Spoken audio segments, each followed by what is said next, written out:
If you're a business owner and you're in the early stages of your business, you want to start tracking data now. You don't want to wait, start tracking it right now. Like you probably should have been tracking it maybe 2, 3 months ago, honestly.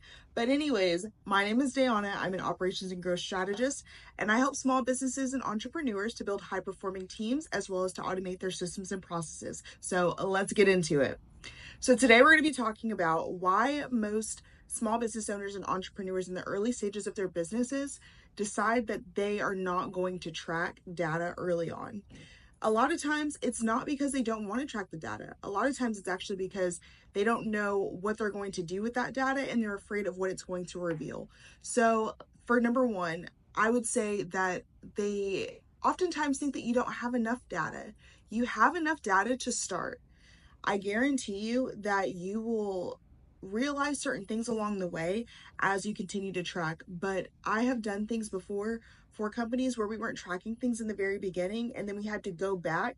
The amount of manpower that took, the amount of time that took, and in turn, the amount of money that ended up costing the company for having all the manpower to have to go back and look at all the data and backtrack everything, it just was not efficient nor effective for the company. It was helpful to be able to have that data, but if you can learn right now, I'm telling you all these things so that way you do not have to struggle and go through certain hurdles in your business unnecessarily. So what I would recommend is to make sure that you start tracking it now, because you might not have enough data right this second, but that data will begin to compound, and then you'll have 3, 4, 6, 8, 10, 12 months, eventually 10 years, hopefully, when your business is just thriving. And so you want to be able to build that building block and make data a part of the foundation of your business. Number two, a lot of times it feels super overwhelming to even track data because you don't know what type of a dashboard you want to have. You don't know if you just want it on a spreadsheet or if you want it in an actual database. Don't overcomplicate it. It can be something as simple as a Google sheet or an Excel spreadsheet, and that will do you justice because you just need somewhere to be able to see a bird's eye view of all of the important key metrics. And sometimes I've heard that people think that it's a little bit too corporate. It is not corporate to care about your company and track your data. That is not too corporate. That's called caring about your company and wanting to see it succeed. So if that is you, I would definitely try to refrain from using that mindset because that will essentially hold you back from being able to thrive and grow your business forward. Number three, survival mode. A lot of entrepreneurs, especially in the early stages, they're just trying to go ahead and get sales because obviously that revenue has to start coming in from somewhere. And I totally get it. But I would try your best to, even if you can't track all the things that you know that you need to track or know that you want to track, just start with baby steps. Baby steps are going to get you there and are going to, like I said before, be those building blocks that'll help you along the way to get to where it is that you're trying to go. So versus saying like, oh, I'm just not going to do it right now, there's so much other stuff to do. Yes, it takes time, but pause for a second and say, okay, what can I gather from this data? Because that's going to help me to make more informed decisions down the road. And it also helps you to be a lot more proactive than reactive, because if you're kind of just going, not looking at anything, you're going to start developing blind spots within your business. And some of those things that are going to, some of the potential issues that could come up, even if it's like customer service issues, or it might even be internal issues with some of your team members, those things can be avoided if you are being more proactive and looking at that data instead of just going, trying to get everything out, trying to make sales, which of course that's part of business. But to be able to take a step back for a second and say, okay, how can I make this better? What needs to be adjusted versus just sell, and then figure out the processes later. A lot of times it might feel difficult because you don't know what to track. So it might not even be that you don't want to track anything, you just don't know what's actually important. And if someone were to ask you, okay, why are you tracking this? You wouldn't be able to give them an actual answer. And so what I would always recommend is, if you're doing ads, track your ad spend. If you are having traffic coming in, so different leads and things like that, see which lead magnets are actually producing the best. Track your ads that are producing the best. Look at your what your target audience is. Who is your avatar, and how quickly are you all reaching that type of avatar, especially within your ads? I would also look at your ROI. So overall, what is your return on investment? Rather, that's you're just have a marketing platform for email marketing. Maybe you have thousands of dollars in ads. Well, whatever it is that you're converting, you want to figure out what your return on investment is, because that is going to be so pivotal. And make sure you're factoring in payroll, make sure you're factoring in all your operating costs of different softwares. If you're not at that point, it's okay. I guarantee you will get to that point, and this will be very helpful in the future.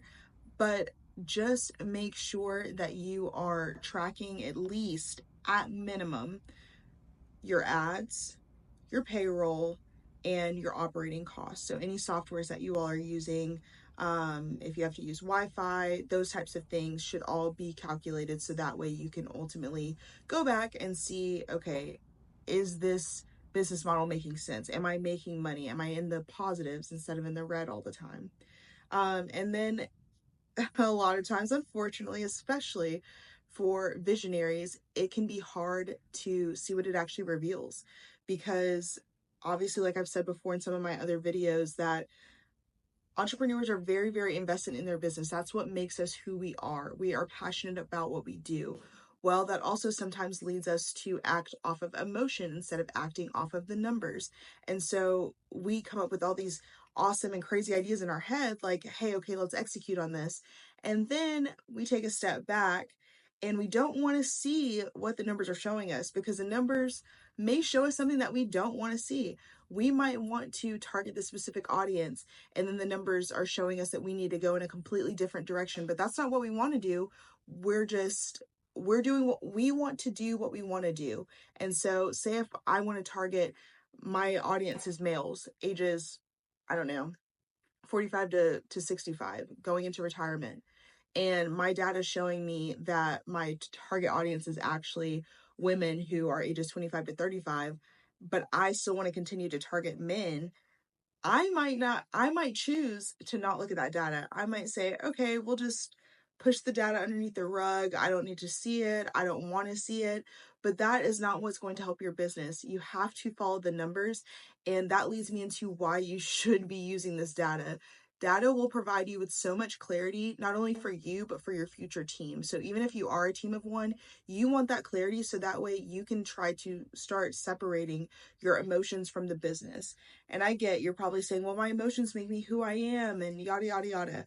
I agree, but you need to be able to separate those things, because the data is going to help to run your business. Your emotions could end up doing the complete opposite and running your business into the ground, if we're being completely transparent. And so I want to make sure that you are being as successful as possible. So please, please, please allow the data to provide you with clarity. Number two, avoid emotional decision making. That kind of like tagged on perfectly to my number one, because it's easy for us to get tied up in our emotions, and we might be so passionate about this idea that we think is the best thing since sliced bread, and it might be a terrible idea. Like, we come up with crazy ideas as entrepreneurs, and some of them are just crazy enough to work, but some of them are just not the best of ideas. So that's why we want to continue to have our data to help to support whatever it is that we're doing for our business, especially when we are in the whenever we are in the foundational stages, to help us to be able to grow. And then it also helps us with figuring out where our time is best spent. So if you are, like I said before, we'll use the previous example. If I'm trying to target men that are ages 45 to 65, or whatever I previously said, and it's showing me that I need to be targeting females ages 25 to 35, two completely different avatars, two completely different types of marketing, different types of engagement that's going to need to happen.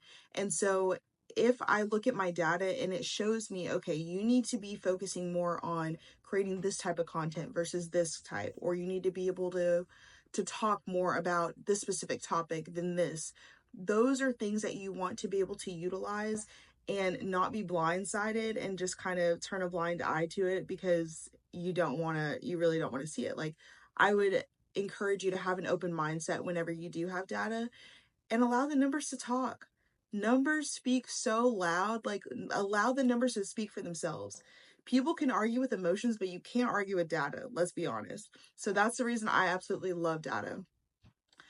I would also recommend to have data because it will help you to set up scaling for later. It'll help you to be a lot more efficient with that because it'll make it a lot easier for you to delegate tasks because you'll know what projects and what things are going to be the most revenue generating activities. It'll also help you with kind of narrowing down the types of projects and things like that that you want the team to work on. It'll help you with hiring for the different positions that you know that you'll need within the company to make this sustainable. So all of those things are going to play a role into why data is such a huge foundation. And then last but certainly not least, probably the most important thing is it's going to make you a better leader. You are going to be able to provide so much transparency and allow your team to be aligned for whatever the overall objective is for those KPIs, which of course is to build a sustainable and scalable company. And I just want that to kind of set in because we often overlook, we think about what this can do for our business. We're just so business focused, not what it can do to help to better us as a person, as a leader, as an entrepreneur for our team. So I highly encourage, if you cannot tell, to use the data that's given to you. Do not follow your feelings. Forget your feelings and follow the data. Honestly, forget your feelings, follow the data. The data will lead you to the right place every single time. Numbers don't lie. People lie, numbers don't. So if this was helpful for you and you are going to be finding ways of trying to implement your data and you're super excited about scaling your company, I encourage you to join me on this 100-day journey. I'm currently on day 19 and I'm going to be dropping all kinds of videos like these to help you to be able to scale your company efficiently and effectively. And yeah, so make sure to subscribe to my channel, follow along, and I will see y'all tomorrow.